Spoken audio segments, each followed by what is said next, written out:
The sun doesn't shine every day. The storms will come. There are times when the nights will be long and dark and you will be alone. There will be times when the darkness seems to consume everything. But don't let it consume you. Sometimes you're barely making any progress. Sometimes you're barely making any progress at all. And that tough situation is making you want to stop. And what you eventually learn is you can't stop. When you're going through tough situations, you got to take that next step. Don't worry about the future. All right, don't worry about technology. Let me tell you one thing. When you worry about the future, that is because you are lack of confidence. You lack of imagination.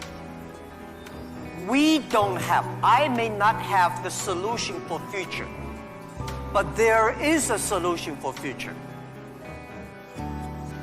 We don't have the solution for future, but our young people have the solution for future.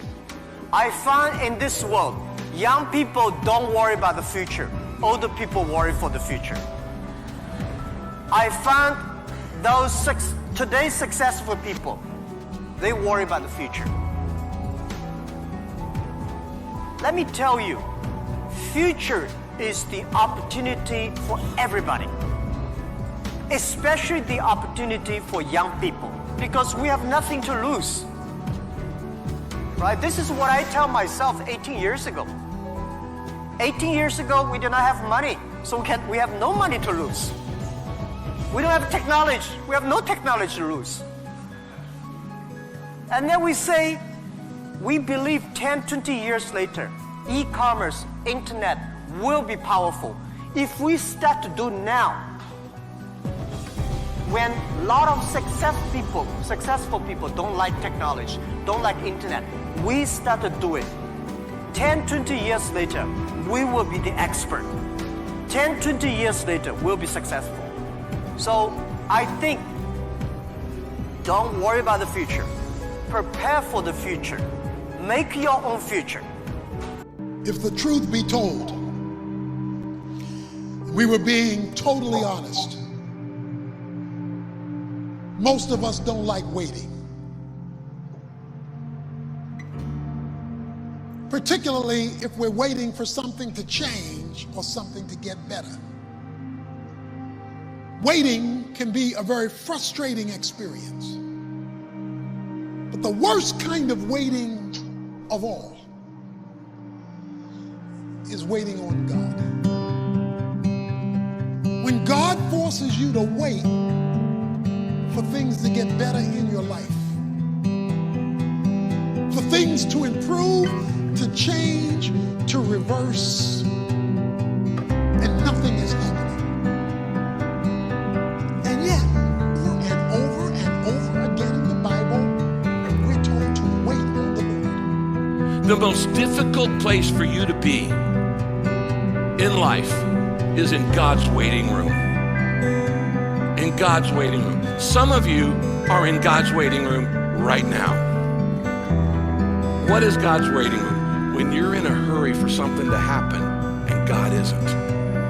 That's God's waiting room. Some of you are in a hurry to graduate.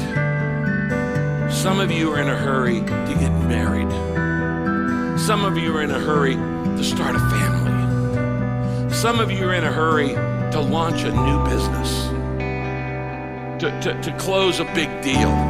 Some of you are in a hurry for a big goal, a big dream, a big accomplishment. Some of you are in a hurry for all kinds of different things, and God isn't. And one reason we get in a hurry is we think we're falling behind. Our friend is getting married. Our coworker got promoted. The neighbors moved into a new house. We got to make things happen. We're being left out. Here's the key. What has your name on it will not go to anyone else. We don't like to trust somebody else's time.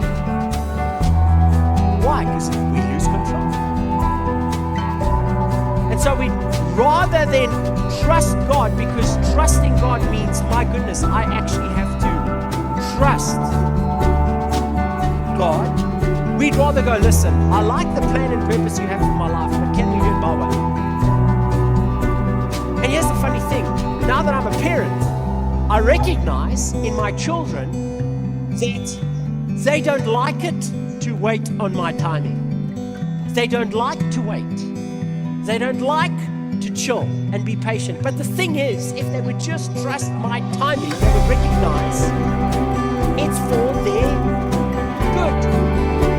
It's for them to be blessed and prosperous.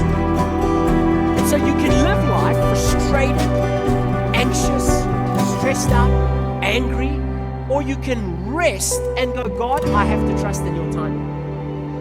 Another thing you have to learn in life is that a delay is not a denial. There's a big difference between no and not yet. Now, immature children don't know the difference. You tell a kid, not yet, they start crying and having a hissy fit because they think it means no. They don't understand a delay is not a denial. We all have things that we're waiting for, problem to turn around. When it's taking longer than we thought, it's easy to get discouraged, to become impatient. But sometimes it's not happening because we're not prepared for what God has prepared. You need more time to grow, to develop, to gain experience. Patience is developed in the wait room.